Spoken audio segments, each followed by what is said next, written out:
podcast is part of the Sports Social Podcast Network.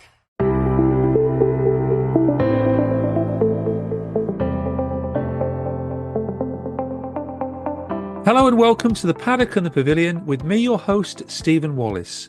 On today's show, we are looking back to the 2023 flat racing year through the words of Sam Martin, Kitty Trice and John Berry, who have all been regular contributors to the show. Sam, a young journalist for Rein in Racing and Careers in Racing, gives her thoughts on many of the major flat racing stories of 2023, while Racing Post bloodstock journalist Kitty Trice and Newmarket-based trainer John Berry add their insightful opinions. From the classics, Royal Ascot, Frankie's farewell tour, Hayley Turners' 1000th winner, together with horses to look out for in 2024, we have it all covered in today's episode. Plus, you will find out each guest's horse of the year for 2023. Hello, Sam. Thanks for joining me for our flat review of 2023. Hello. Thank you very much for having me. Well, we've also got other guests. We've got the thoughts of Racing Post bloodstock journalist Kitty Trice and Newmarket trainer John Berry, who I caught up with earlier this month. But before we start, how's your Christmas been? Lovely, thank you. Yes, very nice. You got all the presents you wanted to? Yes, I have, yes. I've been very lucky. And you tried to go racing at Leicester? Yes, unfortunately, since I've been back from uni, 3 out of the 4 meetings at Leicester have been abandoned. So it's been a little bit frustrating. I've not managed to get racing in December, and then obviously I was at Cheltenham the other week. But to the local, I've not been racing there for a while. But you've been watching plenty of the exciting racing on the television. Of course. King George was brilliant. Obviously, a very dominant performance by Nasser Lam in the Welsh Grand National. Now, even though this is a flat racing pod, you've been going quite a lot to Cheltenham as well. I have, yes. It's my new local track now. I'm at university, and it's a nice little train journey over, and I do enjoy the days. And it's just there. It's such a great atmosphere, great racing, and great people at Cheltenham. So I always have a laugh. We've got lots to talk about in this flat racing review of 2023. We've got the classics. We've got Frankie's farewell. We've got to find out your horse of the year, your favourite moment of the year. We've got Hayley Turners' 1000th winner. And we've got a bloodstock review by Kitty Trice. And some interesting thoughts from John Berry about Frankie's last season in Britain. So lots to talk about. I'd like to start with a soggy 2,000 guineas at Newmarket. I know that because I was there for the Ellen Challoner Stakes Day, and more of that later. But were you surprised with the result of the 2,000 guineas?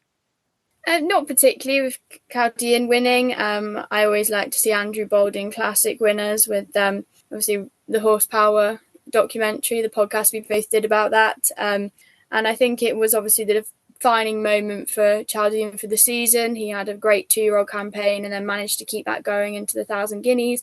After that very kind of exciting unseat in, I think it was in Newbury with Frankie Dettori getting unshipped at the stalls. So he kind of had to come back from a little bit of adversity, but I think that added to the story. Yeah, that's the Greenham Stakes at Newbury when Frankie was unseated in the stalls. Yeah, as he came out of the stalls, I think it was Frankie Dettori, and he just unshipped him. It feels like a long time ago now. And the favourite on 2,000 Guineas Day, Auguste Rodin, was 12th. He was. He didn't seem to enjoy the underfoot conditions, and obviously with what he did for the rest of the season, that's probably one of the most surprising results of the year for him to underperform so much. But I think that, he's a very interesting horse, and I think there were some rumours afterwards about whether he bled or anything like that. And some days horses just don't fancy it, and I don't think he did on Guineas Day. One of the other O'Brien runners, Little Big Bear, was last. Yes, Little Big Bear's a funny horse for me. I think he did well later on in the season. Did they send him sprinting? Yes, he ran in the Commonwealth Cup, yeah. Yes, he did. So it was just perhaps the mile wasn't for him. I think we always expect Aidan O'Brien's horses to run so well in these classics, but they're not machines. Sometimes they're just simply not suited to it, regardless of what their breeding suggests. There's plenty of days on there's plenty of different conditions on a race day, and sometimes horses just aren't suited to them. Next day, the 1,000 Guineas. It was better weather. What a finish, though, for the race. Yes, it was thrilling, wasn't it? Obviously, Morge is an incredible filly. To be so prominent throughout the race and then to kind of hold on against some very good horses. She put in a proper top-notch performance there, and then she just proved that again and then again in America during the season. So, that was a really good race, the 1,000 Guineas. Irish horse Tahira coming second. She went on to Royal Ascot glory. Yes, she did. She's a lovely filly. Good for Dermot Weld. Those obviously very recognisable colours through Hard Hand and obviously Pat Smullen. And it's always nice when they run well for the Aga Khan. Next up, the Derby at Epsom. Were you surprised that Auguste Rodin bounced back to win the race? Not necessarily surprised. I think we obviously know how good he is from what he did as a 2-year-old, and Aidan O'Brien's just a master, isn't he? He's an incredible horseman, and if anybody could get a horse back from underperforming in the Guineas, it's him.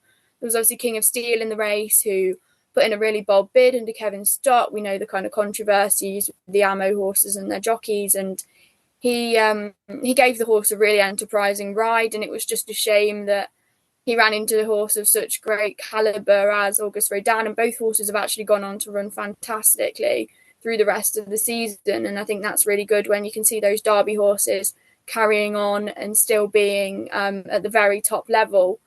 Because obviously we've seen, Serpentine, who won the race a few years ago, is a gelding in Australia now. So it's good when the Derby winners can keep going. And obviously Auguste Rodin has got a lot of people very, very excited, and King of Steel, even though he was second, he kind of lit up Champions Day, which I'm sure we'll address later on.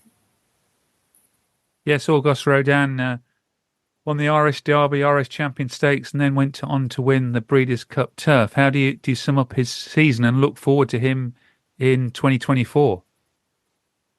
Yes, it's very exciting they're keeping him in training. I think he's just got the world at his hooves, really. I loved the American race. I thought he was fantastic. It was a brilliant ride from Ryan Moore. He's a very willing horse, and you can tell the yard really like him and have really liked him for a very long time. The Japanese bloodlines probably make him a little bit more interesting to the Coolmore team, and obviously to Japan, for maybe he could go over there to race. But he's one of those horses I think you could go all around the world with.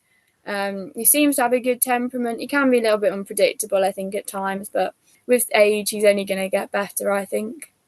It must be hard to keep a horse in training for that long, because he went on to win in America in the Breeders' Cup Turf, a race that both Golden Horn and Dancing Brave failed to win. Yes, exactly. It takes a lot from the horse, from connections, to be able to go over to America and do that. And traveling horses, I don't think it really gets the credit it deserves for the international raiders coming over here, or English horses going abroad. It takes a lot of kind of acclimatization, and some very, very skilled people are part of the teams that travel horses abroad. And I think it's very, very exciting, very very kind of game by connections, because he would be a huge asset at stud. They could easily have retired him at the end of the year and just raked in the money from his stud fee, I suppose. But it's very, very nice, very competitive of them to keep him in training, and he's a horse that can really light up next season. When I was doing my research, I couldn't believe that King of Steel for the Derby was 66-1. Exactly. I mean, he was quite a challenging horse.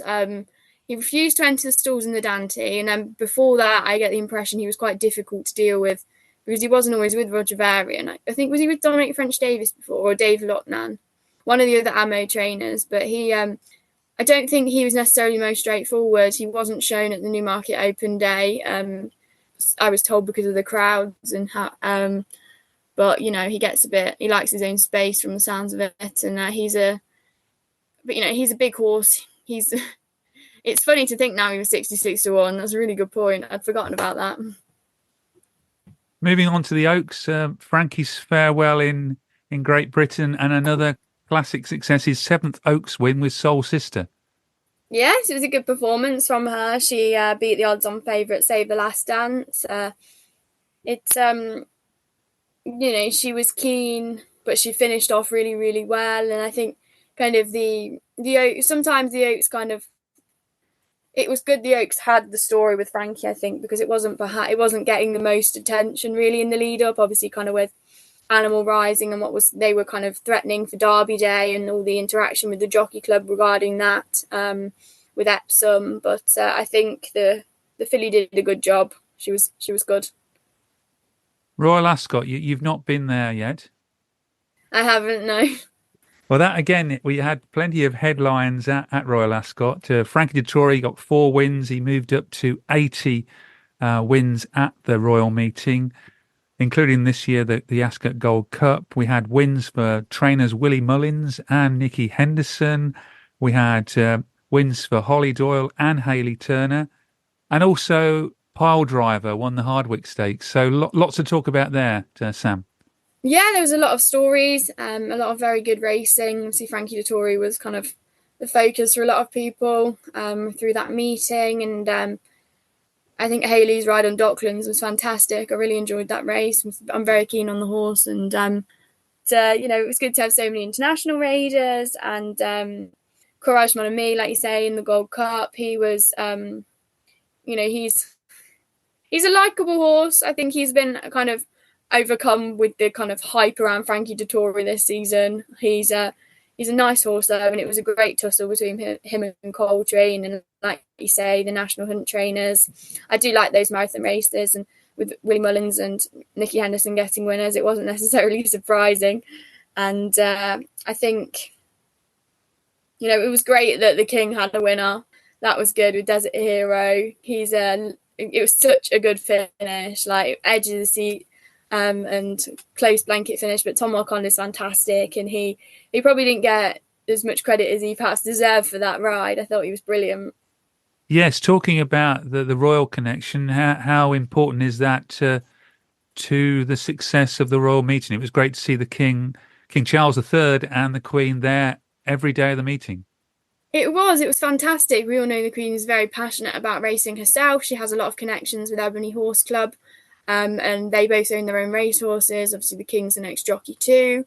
And it's so good for the sport, because if they hadn't been there, I think it would have been very much of a worry for the sport, with kind of viewing figures mostly, because people would have tuned in to see the King and Queen. And especially, I think getting the winner just kind of propelled racing coverage to that main kind of 6 p.m. news fixture. And so there was something to talk about there, and it just showed that they've still got confidence in the sport, especially at a time when kind of we'd seen a lot of challenges to it. But it does amuse me at the racings recently, when some high profile, not the royal family at all, but when some high profile kind of politicians have been getting in trouble, the pictures they use are of them at Royal Ascot. That always tickles me a little bit.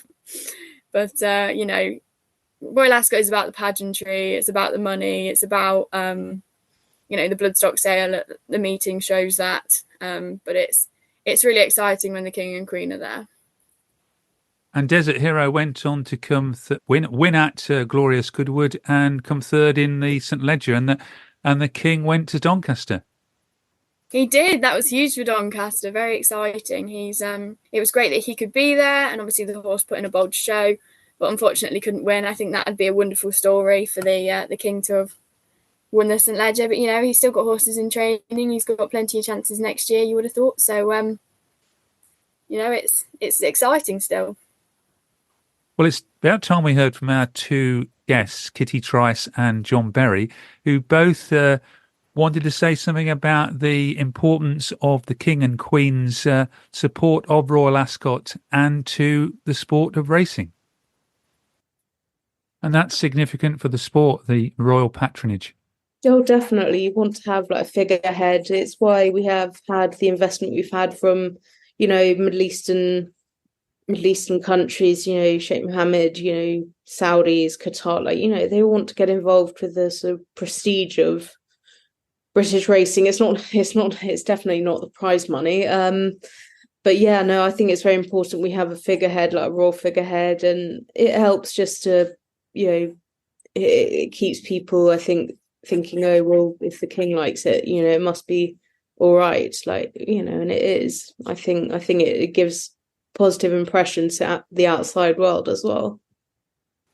Oh, it's absolutely wonderful.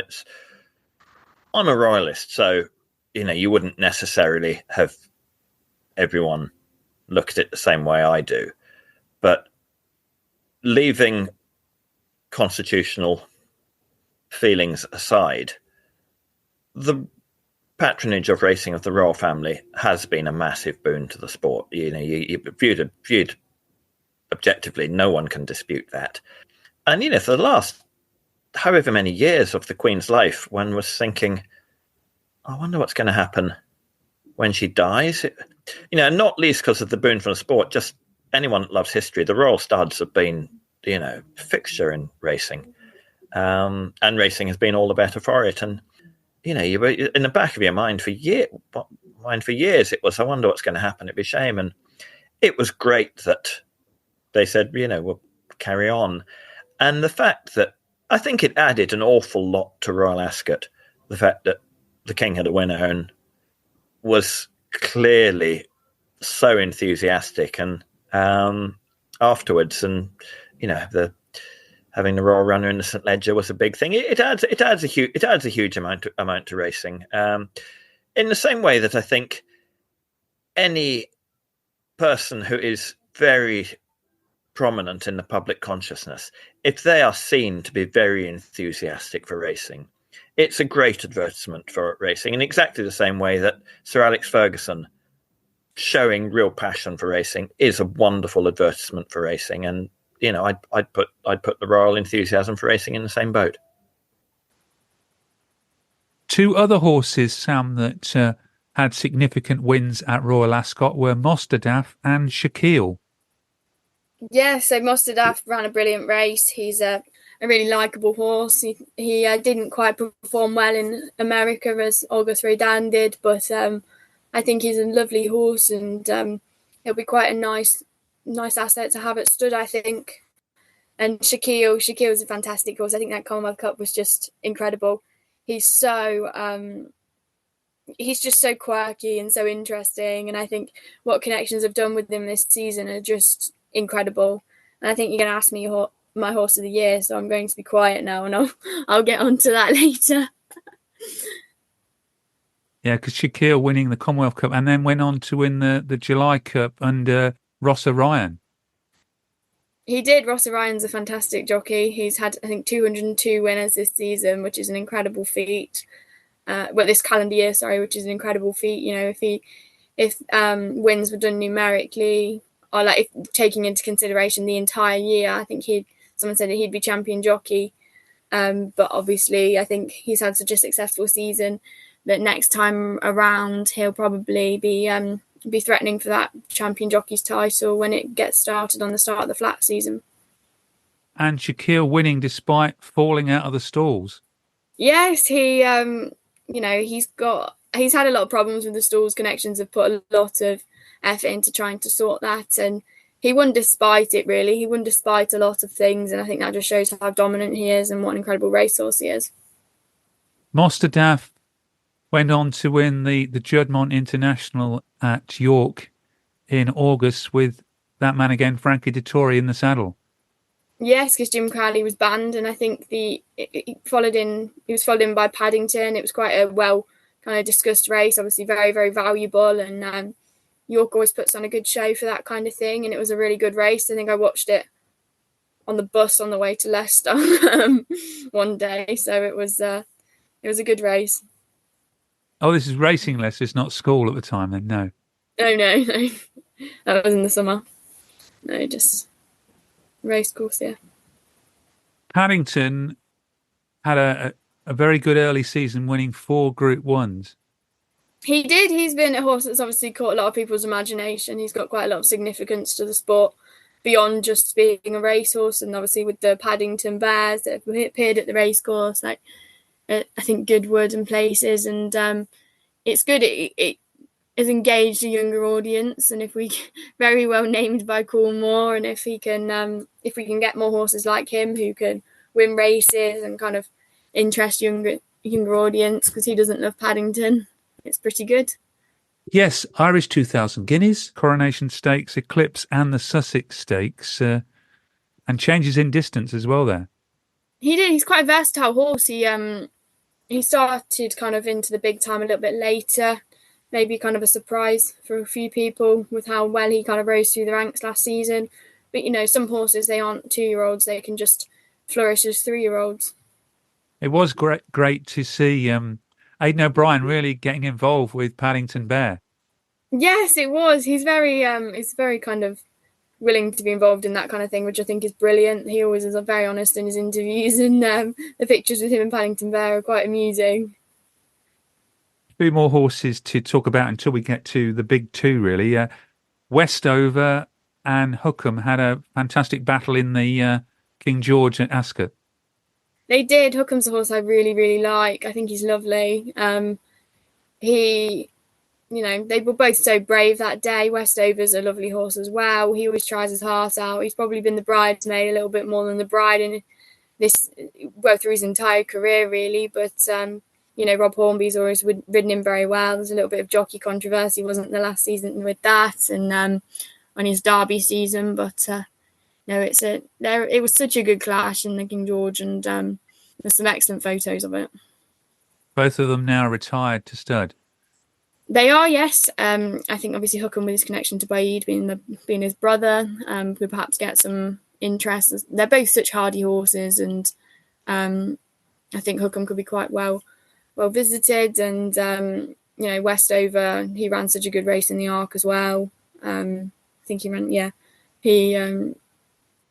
second in the Arc, second to Equinox, second in the Coronation Cup, and second in the King George. He did get a Group 1 win in France. Exactly.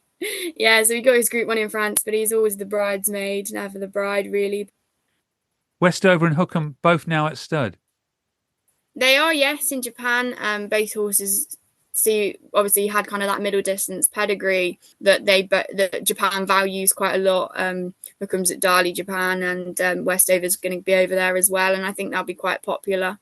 But I was looking at an interesting comparison to kind of how much they're standing for over there compared to perhaps what they would do over here, and they are on par with each other, but I think those type of horses are a lot more fashionable over in Japan compared to in Britain at the moment. They may well have been pigeonholed as national hunt stallions, but obviously with the backing of Judmont and Shadwell to these horses, they might get the opportunity to be on see some flat mares.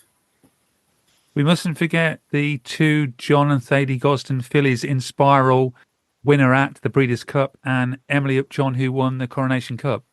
Yes, they're such good fillies. I think in Spiral was perhaps doubted by a few people through the season, but she was brilliant in America. Emily Upjohn winning the Coronation Cup. They've been around a little while, and I think in Spiral stays in training next year, if I remember rightly, which is so good. And I think she's a filly a lot of people can get behind. Well, let's end with the 3-year-old and older horses, with the big 2, Ace Impact and Equinox, even though this is a British podcast. Ace Impact, 6 wins, hadn't won a race, was unraced as a 2-year-old, first ran on the 26th of January, won the Prix de Jockey Club and the Arc against a strong field. What are your thoughts on Ace Impact? He's brilliant. It would have been nice for him to stay in training next year, but sometimes the pull of stud is just too much. But he caught a lot of people's imaginations and ran so well, and his run in the Arc was fantastic. And it's a shame we didn't see him for very long. And Equinox, 4 wins. He beat Westover, as we say, Westover, the perennial second in Maidan during late March, and then that amazing victory in the Japan Cup by 4 lengths. What a shame! Japan always wants to win the Arc de Triomphe, and yet he didn't come over for the Arc. Yeah, I think the thing with the Arc is you can get quite heavy ground sometimes, and that's something he definitely wouldn't have wanted. But I think maybe conditions this year would have been okay for him. But, that's all well and good with hindsight. It could have gone against him. He could have, he could have been pulled on the day, just gone to all that trouble to get him over to France and then never ran in it, or ran in it and not run very well. And that kind of dents his kind of godly status in a way. But I think he's an incredible racehorse, and I don't think there's many British horses who'd be able to give him a contest, really. It's a shame, but he never really faced them. But he's a very good, very, very good horse, and a lot of Japanese fans will remember him for a very long time. And kind of the merchandise they've got for him and that kind of thing, it's just brilliant. At least with the run at Maidan in March, we've got some comparable form as he ran against Westover. Oh yes, yeah. He kind of made Westover look fairly ordinary, and like you've said, Westover's a good horse in his own right. So it's not the same as them running against each other, like in the King George Day or in the Arc. But sometimes there's not much point bringing them all the way over here, as much as we'd like to. But with horses like Deirdre in the past, it's difficult. It takes a lot of doing to get them over. But her connections were very willing about the whole thing, and she was a good story for a couple of seasons ago. And it would have been lovely to see Equinox over, but it's just sometimes it's not really worth it, to be honest. Before we move on to the 2-year-old Sam, it's been an amazing year for Frankie Dettori. As we said, Ascot Gold Cup, 2 classics, the Ebor, the Juddmonte International, Breeders' Cup win, the Champion Stakes. And trainer John Berry adds his thoughts on Frankie's year. Yeah, he had a very good year. I think it was probably spoilt by the overkill in the press. He got fed up of hearing this is the last time Frankie will be riding at Newbury. This is the last time he'll be riding at Yarmouth. This is the last time he'll be riding at Ascot. The last time riding at Newmarket.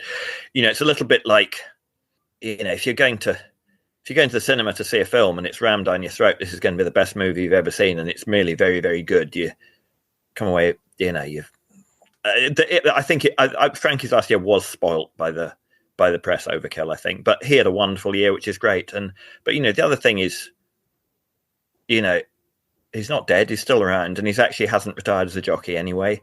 I'd be stunned if he doesn't race riding in Britain at some point next, assuming. If he does what he says he's going to do and go and ride in America, he's not going to not ride in Great Britain next year. If he's got a jockey's license next spring, when King of Steel's entered in his first race, and Ammo Racing ring him up and say, Frankie, will you come over and ride him in the Tattersalls Gold Cup or the Prince of Wales at Ascot, whatever it is, he's not going to say no. So, Frankie will be at Royal Ascot next year. And yeah, it was great that he had a really good year, but I wouldn't go overboard on the excitement of his final year, not least because I don't think it was his final year. You're a long time retired after all. Yeah. I can understand the second half of 2022 why he did take the decision to say, I'm going to ride one more year. Because, John Grosdon had been very critical of him. There'd been some big races where they hadn't worked out. And I would imagine he felt, John Grosdon will be losing patience with me. I thought of, if I don't say at the time, I imagine he felt he was in danger of losing his job, and it was probably the way of, moving on with dignity. But then 2023, everything went right. And I think if 2022 had been 2023, retirement wouldn't even have come up. You couldn't have watched him in 2023 and say, this is a jockey who's winding down towards retirement, because he was a jockey riding at the very peak of his ability, and the peak of his form and ability, and the peak of Frankie's form and ability is the absolute very peak. So yeah, he's will be. Well, I suppose we'll have to go through it again all next year, because it'll be Frankie's final Royal Ascot, and it probably won't be. Time for the 2-year-olds. How would you sum up the season? I think there's been a lot of very strong 2-year-olds, particularly from Maiden O'Brien and the Irish trainers. He's he's had a few very good horses, River Tiber, City of Troy, Diego Velasquez, Henry Longfellow.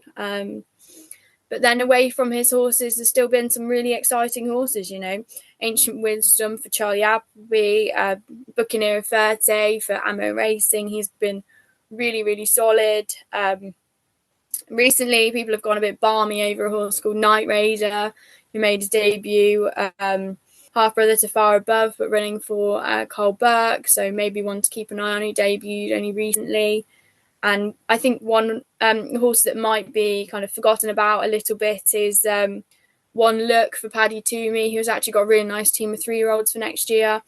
This filly, she won that £500,000 sales race on her debut over 7 furlongs and yielding to soft ground. She put in a really cracking performance, and she could perhaps slip under the radar as much as that was kind of a high-profile win at the time. I've not really seen many people talking about her recently. But I think with 2-year-olds, it's especially interesting for the ones that haven't raced yet, taking a look at the 2,000 guineas and the 1,000 guineas, the entries for that. There's some incredible horses with pedigrees that kind of, really take your eye. There's a horse called Daraji, who's an unraceful brother to Gaiath for Dermot Weld. Hermosa's the 1,000 guineas winner herself, her first foal, Ivor Stravinsky. There's a horse called Revelry for Aidan O'Brien in the 2,000. And then in the 1,000 guineas, you've got Elena Rosario, who's another nice filly for Paddy Toomey. She's related to 4 black type winners. The dam has produced 4 horses and they've all won black type. There's a half brother to Galileo Gold. There's a half brother to Siuni. Luxembourg's full sister. Foals by Alice Springs and Heaven on Earth. So even though these 2-year-olds haven't exactly graced the track yet, they might be ones to keep an eye on in early 3-year-old maidens next year. So you think there is a horse there that can beat City of Troy? Well, I mean, you never know. Like I said earlier, some horses take more time than others. You've got to respect these horses that aren't necessarily 2-year-olds. Baid didn't run at 2. You don't know what kind of setbacks these horses have had, but they're all from good outfits, and with pedigrees like that, you have to look at them. But City of Troy has looked pretty good recently, but I think he can be a little bit ground dependent from the looks of things. But like we saw with the 2,000 guineas this year, anything can happen with Aidan O'Brien horses. They aren't machines. And what do you think to the thoughts that City of Troy might be the horse that could go for the Triple Crown? I feel like every year there's a horse that people say he could be the one to go for the Triple Crown. I think, if August Rodin had won the 2,000 guineas, he probably would have been the one he was talked about for it, wasn't he? And then he didn't win the 2,000, but I think every year we have a horse that people say it, but, September's a long way off. There's a lot of water under the bridge before then. He's got to win all 3 races is a huge feat. It's why we don't see it very often. But for me, no, I don't think he is. But I would probably, you can clip this up and make me look like an idiot in September if you want. Well, I think you're safe because it is 1970 since Nijinsky won the Triple Crown, and really, apart from Camelot, no one's really come close since then. Kitty added her thoughts on the 2-year-olds with her horse to look out for in 2024. Oh gosh, so horse to watch out for in 2024. I mean, you could name the obvious ones. I'm not going to, like, obviously City of Troy and stuff, but that's not really my style. I really liked a horse called Task Force. He is a Rafe Beckett Jubmont bred, son of Frankel, and he's out of a Guineas winner. I think it's Special Duty. And he won at Salisbury, looked good. Went on to win a listed race, I think at Redcar, and he ran really well in the Middle Park. He came second to Van Dijk. Obviously an exceptional champion 2-year-old, sprinter. And that was over a trip that wouldn't really have been adequate. 6 furlongs, he's by Frankel out of a Guineas winner. You'd think a mile plus, at least a mile I'd have thought would be perfect for him. And I thought he shaped really well and showed a good attitude at the end to beat a good horse, Aidan O'Brien's, the Coventry winner, River Tiber. So I think he's quite interesting. yeah, that's the one I'd go for, I think. Of course, the horse for 2024 might not have even been out yet. Well, yeah, exactly. You just never know. Like, in the winter, sort of early spring, you never know what could come out. So I guess that's the beauty of it. You get the speedy, more precocious. Well, not speedy. You get the more precocious sorts out. Early summer. Even April, but the following winter, you can see all sorts come out as well. So it's worth keeping an eye out on the all weather and over here, France and wherever really. Turning to the jockeys, William Buick was the champion jockey, and the leading apprentice Billy Loughnane, who hadn't ridden in a race until October 2022. Yeah, Billy's fantastic. A really, really talented pony racer. He plied his trade in there for a little while, and I think he talks well. He studies the form. He's got a really good kind of grounding with his family. He's a young lad. He's had a lot of success very soon, and I think with a lot of jockeys we've seen that kind of the transfer from being that hotshot apprentice to riding as like a fully fledged professional, losing your claim can be really difficult. Jason Watson, Kieran Fallon, for example, Harry Davies has spoke really well about it recently. It can be difficult, but I feel like he's got a good support network around him. He's still getting a lot of rides, and he's got a humongous future. And obviously, William Buick is brilliant. He always has been. He's a very consistent jockey. He gets to ride very good horses with Charlie Appleby. I think he's done well to be champion jockey this year. It's never an easy task. It takes a lot of dedication, a lot of time away from their families. He's obviously got 2 young children, and I think it's. I suppose people have been saying that Charlie Appleby's horses aren't running as well, and I think that probably is true to a certain extent. But for them, it's a kind of a transitionary period. Charlie said, like, some of their good older horses are retiring. The 2-year-olds maybe a little bit more 3-year-olds. So, we'll have to see how things go next season. One jockey who has been riding well is Hayley Turner, who in late November rode her 1,000th winner when she won on Tradesman. What an incredible achievement. Yes, she's an incredible jockey, and she obviously does very well on ITV too. She can talk really well about the sport, and she knows a lot. And I think her experience as a woman in racing, it wouldn't have been easy for her to start off with, but I do really think she's kind of pioneered going forward for those who, the other girls like Josie Gordon and Saffie Osborne and Holly Doyle. Everyone's kind of seen what she's done, and it's going to give new hope. And you need those kind of role models, and we've got even more so now for young female riders with Rachel Blackmore and Bryony Frost over jumps, and it's a growing thing, and Hayley was a pioneer for that, and to reach 1,000 winners is incredible. So many male jockeys never achieve that, and the fact that she has is brilliant. And hopefully she'll be riding for a few more years. Hopefully we'll see the day when Holly Doyle is the champion jockey. Yes, she gets a lot of support from other yards and things, and I think she's in Japan. I think she's just finished in Japan at the minute, and she gets around the world a lot, and she's it'd be good to see her winning some more of the big races. I don't know if that's more where her focus is at, but to have a female champion jockey would just be brilliant. And I think Holly is the most likely candidate on the flat for a female champion jockey. Well, let's hear what Kitty Trice had to say about Hayley's 1,000. It's great, isn't it? She's been around, doing what she's done, paving the way for women, riding in the sport, female jockeys, and it's great. She's she was very kind to me before I rode in my Magnolia Cup race. I was very nervous, couldn't find my saddle and bridle, and was just like, I can't find my saddle and bridle, where's it gone? Like nearly sort of like, but she was just very calm, very, very helpful. She just strikes me as the ultimate professional, and she's led a way for women as well, so that's great. So you think it is significant for the sport? Yeah, it's great. It shows that women could go rack up the miles and go around and travel and rack up the winners. It shouldn't, I I think we should eliminate this whole thing about female jockeys. A good jockey is a good jockey, in my opinion. So I think she's, demonstrating that on the course. And a great inspiration for those that follow.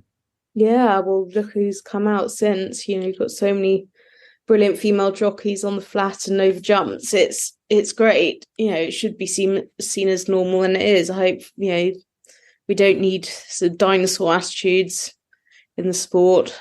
No one needs that, so it's great. It's really good.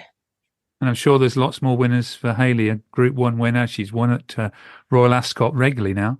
Definitely, yeah. I wrote the report when she won the Sandringham a few years back. That was great. So yeah, it was a great day as well.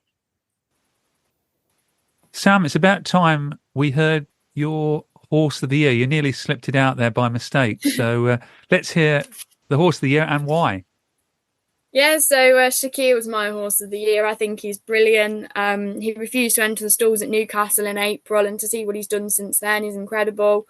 I like a horse that's a kind of bit quirky, kind of front runner, and I like it when you can tell connections have had to be patient, and they've taken quite a tricky horse and they've really kind of reaped the rewards from their patience and the dedication. We got a good insight to the team through some features done, and it's great for a smaller yard. And I know Julie Camacho's string has really grown maybe with the success of Shaquille, and rightly so. She's a very good trainer, very consistent, especially good with sprinters, obviously judicial in the past, but he carried 9 stone 6 on the Rally Mile next time, and then he was excellent again at Newbury. Like you say, in the Commonwealth Cup, he reared as the stalls opened and was just so keen, but Oisin Murphy gave him a brilliant ride then, so calm, and just let the horse do his thing, because I think he knew how good he was. And I think, Oisin gave the horse a fantastic ride that day, and he would have learned so much from it. So then he could go on to the July Cup. And, he is unconventional. He's a bit difficult, but he's just breathtaking. And I really enjoyed watching him. It was a shame things didn't finish particularly well at Paddock in the Sprint Cup. But, sometimes it's one race too many. And he's a horse that was on the go for a little while. And he obviously gets very excited sometimes, but he's gone to stud now, and we'll see lots of little Shaquille soon. And he should be a very, very good stallion. He's very fashionable, and I'm really looking forward to it. But I think as well, there's another horse, similar sprinter called Quinault from Stuart Williams' yard. If we're looking at a horse at a lower level, I think he's been fantastic, enjoyable to watch. He's always underestimated, considering the amount of races he's won this year. He's gone off at such big prices, which is a little bit ridiculous, to be honest. And, he's been fantastic for some really talented claiming riders who've done a lot of work with him at home. Luke Catton, I know, is very much involved. And, he was a really good horse to watch. So 2 sprinters for me. In the big leagues, Shaquille, but Quinault for the lower levels. Well, thanks for those 2, Sam. Let's hear what Kitty and John gave us their horses of the year. Okay, so I saw him in Paris in October. It's got to be Ace Impact.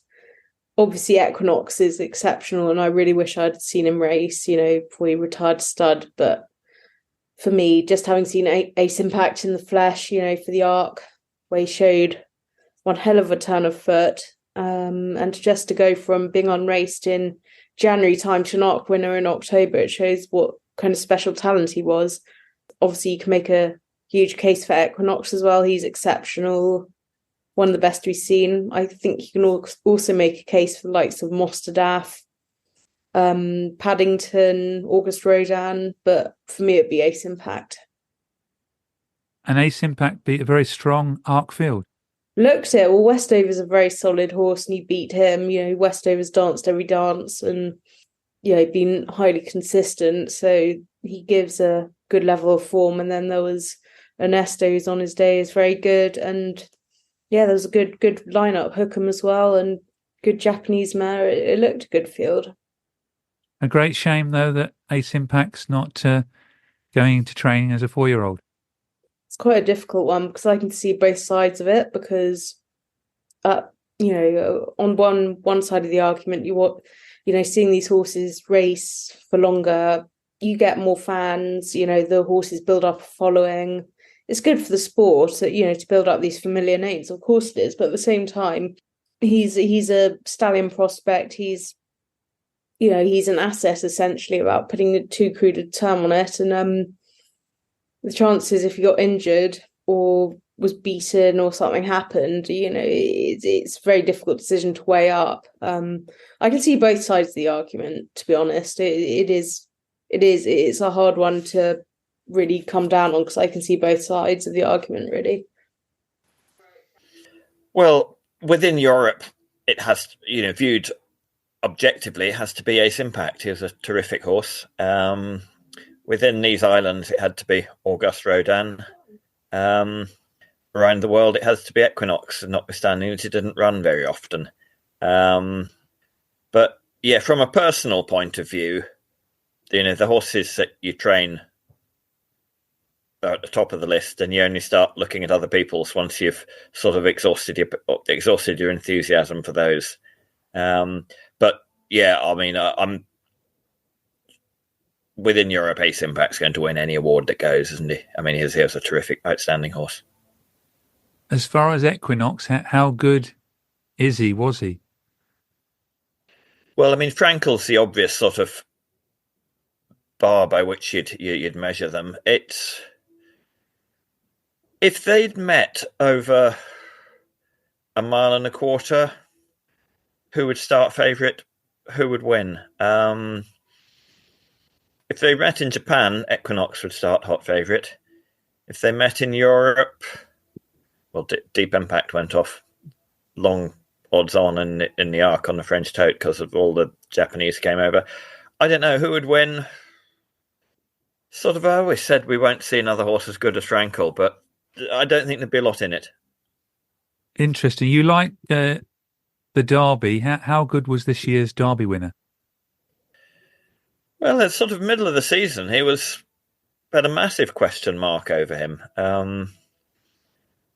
But I think by the end of the season, it became plain that on soft ground, he's hopeless. And on fast ground, he's very, very good. I think if he'd gone to, although saying he's very good, if he'd gone to the Japan Cup, he wouldn't have won it. He wouldn't have beaten Equinox. But I'd say on fast ground, he's an above average Derby winner. And the great news is that he stays in training. So he'll get a chance to enhance his record. I mean, if things don't work out next season, he will still have, as a 3-year-old, he will still have been an above average Derby winner. The majority of Derby winners, were they to run in the Breeders' Cup turf in the autumn, probably wouldn't win it, not least because of the fact that if you're at your peak in early June, it's hard still to beat your peak in early November. But so he's an above average Derby winner. By the end of next season, we'll either be saying he's been an absolutely terrific horse, or we'll be saying he was an above average Derby winner at 3. I very much hope it'd be the former. I hope he'll have an outstanding year, and he'll, put himself right up there in the list of special horses of our era. What horses should we look out for in 2024, John? Well, I mean, the wonderful news of the autumn from the objective fan of high-class racing was that Auguste Rodin is staying in training. But Aidan O'Brien's going to have his wonderful stable of horses again, Auguste Rodin. I'd like to see Kyprios get right back to the top of the staying tree. He had a real bad setback in the spring. I think an infection in his joint. He did well to get back to something not far off his best in the autumn. I think granted a trouble-free preparation, I'd like to think he'll be back to the Kyprios we saw in 2020, because I love stayers. I just love stayers, and Kyprios was he had an outstanding campaign in 2022, and I'd love to see. He's a super horse. I'd love to see him do the same. Some of Aidan's 2-year-olds that won for City of Troy seems a wonderful horse opera singer. But the one I've got, my sneaky dark horse from Ballydoyle, I'd really like to see. I'm really looking forward to seeing Adelaide River.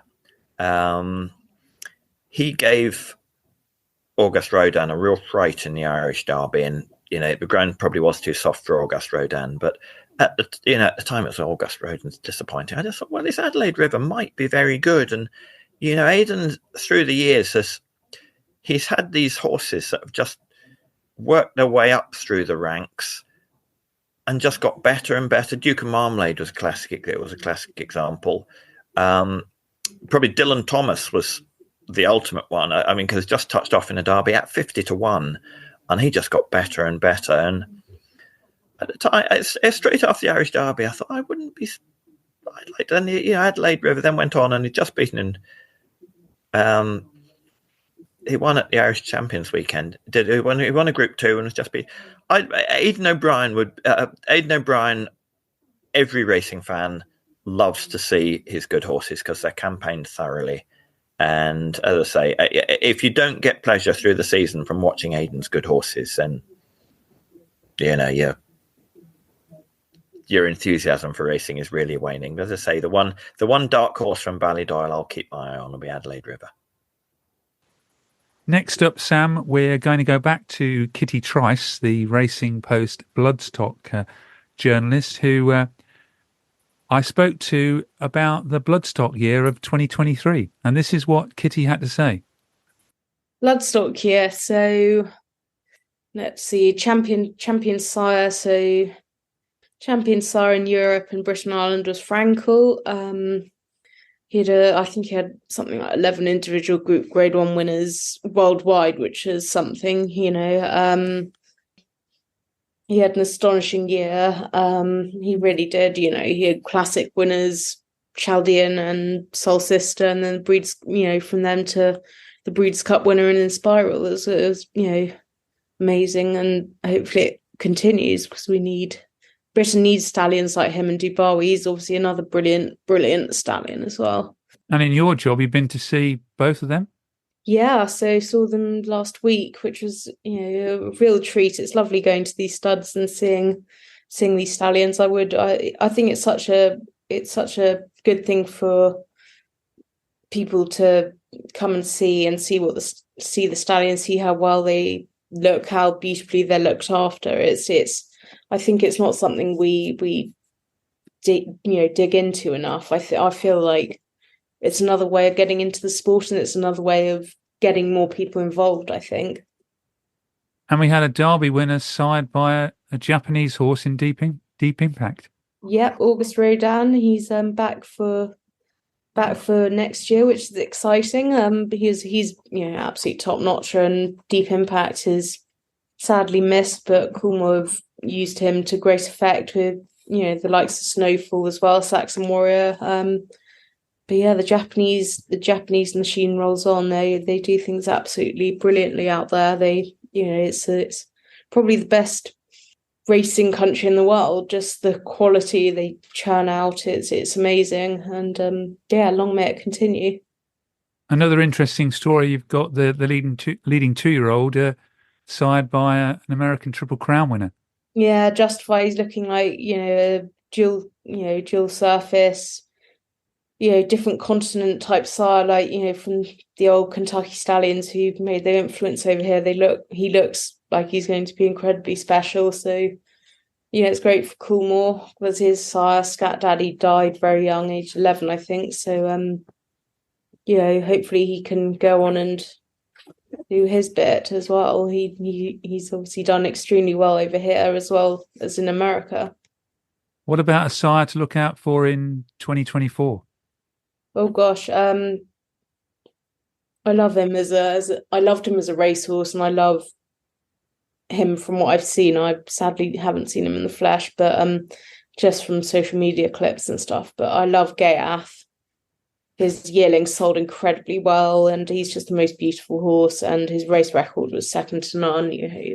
Top class middle distance horse, and he's got a great pedigree as well by Dubawi out of Galileo's first classic winner. So yeah, I'd love him to do well. He looks very exciting though. He had a 7-figure yearling at Book 1, which was great. So yeah, hopefully the omens look good. Well, enjoy all your travels around Europe again in 2024. Hopefully we'll see what it brings. But it'd be great to go around and go see some studs like in France and that. So we'll see, I guess. We're coming to the end now, Sam. I'm going to ask you shortly for your favourite moment of the year. First, we're going to hear from John and Kitty. And I just wanted to add something myself, really, because I was involved with gaining more recognition for Ellen Challoner, and she was the first woman trainer back in 1886, and actually the first woman trainer to train a winner at Royal Ascot in 1887. And I was very fortunate to attend the 2,000 Guineas Day, a soggy 2,000 Guineas Day, when the Ellen Challoner Stakes, a 6 furlong listed race, was run on the Rowley Mile. And I spent the day with the Challoner family. Thanks very much to Marietta, Susie and Donald Swan, who was there. That's Charlie's father. And I had the pleasure of meeting Bruff Scott that day as well, who I think you met as well recently at Cheltenham.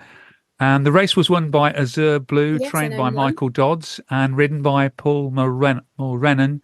And a shout out also to Anne Elliott, who is one of the co-owners of Azure Blue. Do you remember Azure Blue?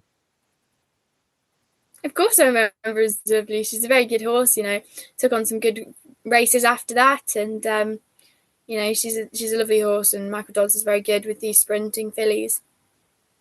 Well, I'm hoping that Ellen Challoner, it is very significant that the first woman trainer, that she gets more recognition Absolutely.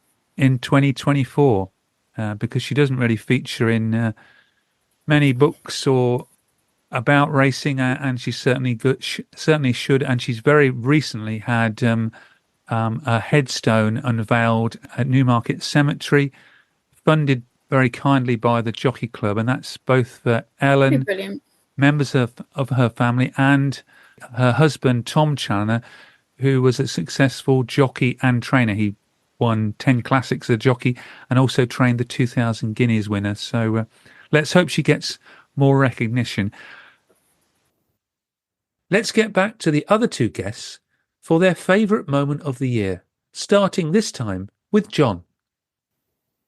Well, the horses, I think if you owned or trained a lot of horses and you were having winners all the time, it wouldn't be that special.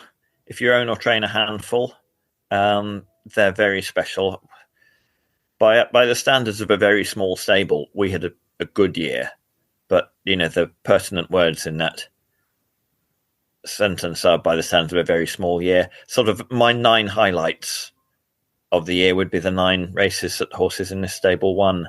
There were some old horses that were getting off the mark belatedly and rewarding the loyalty of their connections.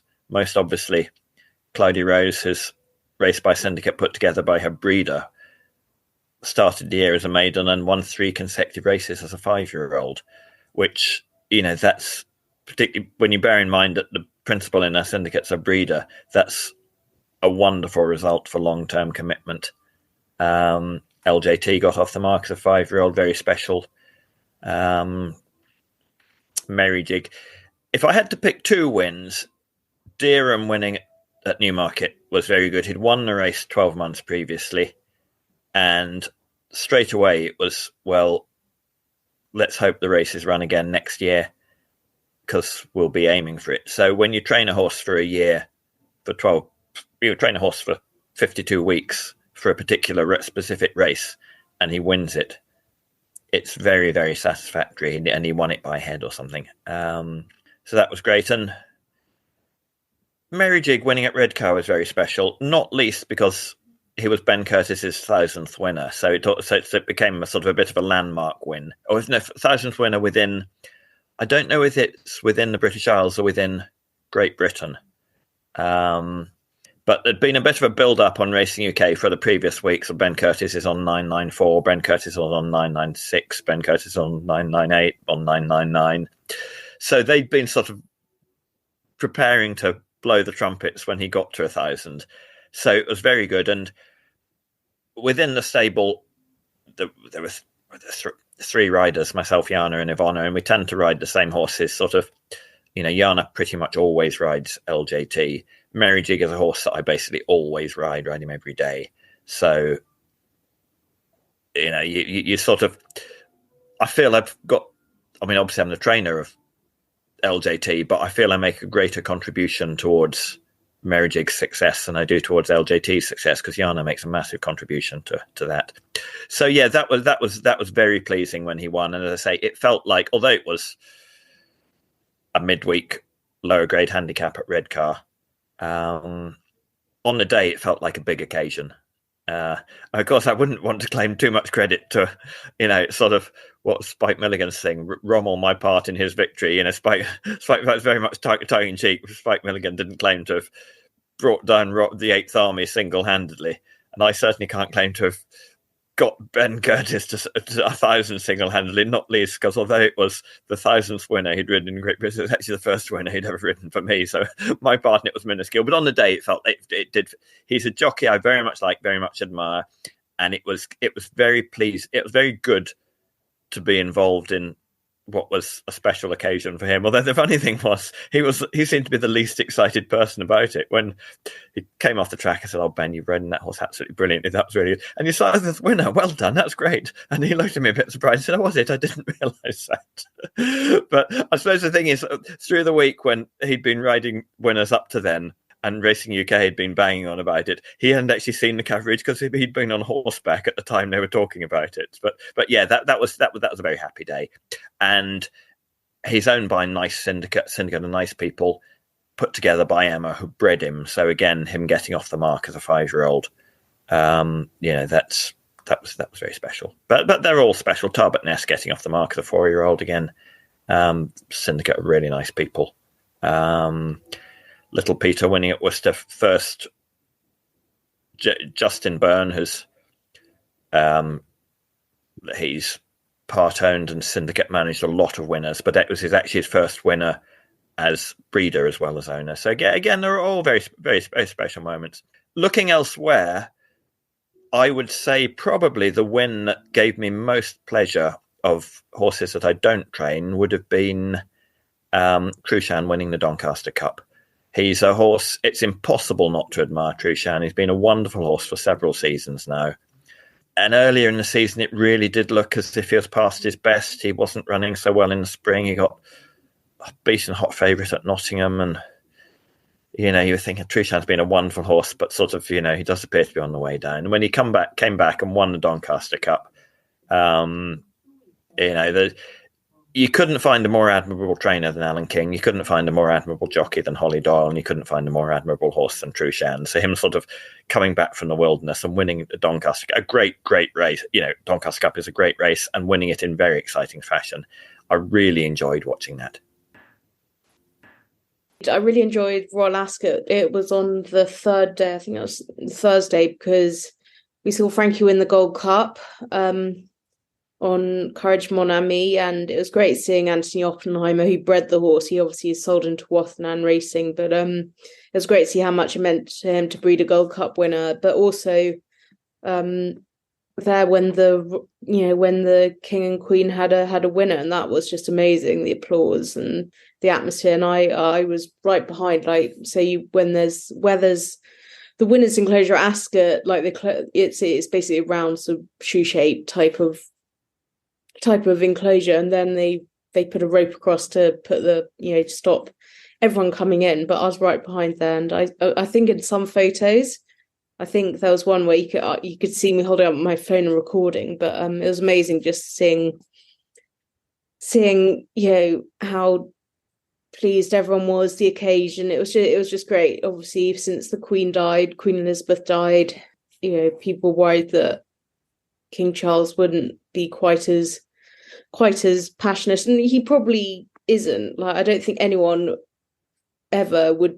hardly anyone would be as passionate or as knowledgeable about racing as the Queen. I mean, I've heard bloodstock writers say she knows more about it than I do. She'd do my job better than me. Her knowledge was extraordinary, but he seemed to really enjoy us, and he obviously came to Donny to watch the St Ledger. The horse came third. He's a good horse, so hopefully that's encouraging. But it was just a great day at Royal Ascot. It really was. It was very special. And personally, you must have been immensely proud to be nominated for the HWPA Emerging Talent Award. It was very, very flattering. I'm probably taking the mick a bit because emerging talent, I'm 30 next April, but it was very very flattering and very, very, I was very, very happy, and it was great fun to attend, and well done to everyone who won and to my fellow nominees. So it was a great occasion. Let's hear your favourite moment of the year, Sam. I think I've spoken about this a lot, I'm afraid, so short and sweet from me, but I think Shaquille's Commonwealth Cup was brilliant, and the Derby's always a sensational race, and it gave a brilliant finish again with King of Steel and August Rodin. I don't know whether you follow John Berry's weather forecasts on Twitter. I do follow John Berry on Twitter. I do see some of his weather forecasts. I was lucky enough to visit his yard in September. I got a very warm welcome, and the horses were all lovely. It is great fun every day to hear what John has to say about the weather in Newmarket. It just depends sometimes when you see it on your Twitter feed. But I had to ask him about his weather forecasts, and this is what John had to say. Finally, any followers on Twitter love the weather forecast, that they will continue. They will continue, yeah. I've been struggling a bit recently because, we've had when we had the recent freeze up, there were a few days it was just beautiful on the heath, and there's frost and mist and the sun was coming up, and we just had golden dawns, and, you're snapping away pictures all the time, and you've got, I must put that up. And when it's grey and rainy, you sort of, they're not, the pictures aren't so nice, but I like to put one up anyway. But it's I enjoy doing it, and I find it so pleasing the amount of people that mention, oh yeah, we do enjoy your weather updates, which is I enjoy doing it, and it gives me a lot of pleasure that other people claim that they enjoy seeing them. Well, thank you very much, Sam, for joining me on the Paddock and the Pavilion to look back at 2023 flat year. When are you back to university? Back to university on the 7th of January, and then we'll go from there. But I've got a couple of racing-related things in January, so I'm looking forward to that. Well, we're recording here on the 29th of December. I think this podcast will probably be going out about the same time as you're going back to uni and writing all those history essays. Yes, lots of history essays to write. But don't forget, they've got the festival on the 12th of March, so you've got that to look forward to. Yep, finished uni just in time. I'm planning to be there all 4 days, so looking forward to that. Even though this is a flat racing podcast. Yeah, I'm sorry. Got to get the jumps in there somewhere. Thanks again for joining me, and a Happy New Year to you. Thank you. Happy New Year to you and your listeners. Sports Social Podcast Network. Football playoffs are here. The stakes are higher than ever, and there's no better way to turn playoff football's big game energy into 100 times your money than Prize Picks. Here's how it works. Just select 2 or more players, pick more or less on their stat projections, and place your entry. It's that easy. You can turn $10 into $1,000 with just a few taps. Easy gameplay, quick withdrawals, and an enormous selection of players and stat options are what makes Prize Picks the #1 daily fantasy sports app. Get in the lab and cook up your winning entry. Prize Picks even offers injury insurance so that your entries stay live, even if one of your players leaves mid-game. Join the Prize Picks community of more than 7 million football fans who have already signed up. Right now, Prize Picks is matching your first deposit up to $100 when you download the Prize Picks app and use code GET100. That's code GET100 on Prize Picks for a first deposit match of up to $100. Prize Picks. Pick more, pick less. It's that easy.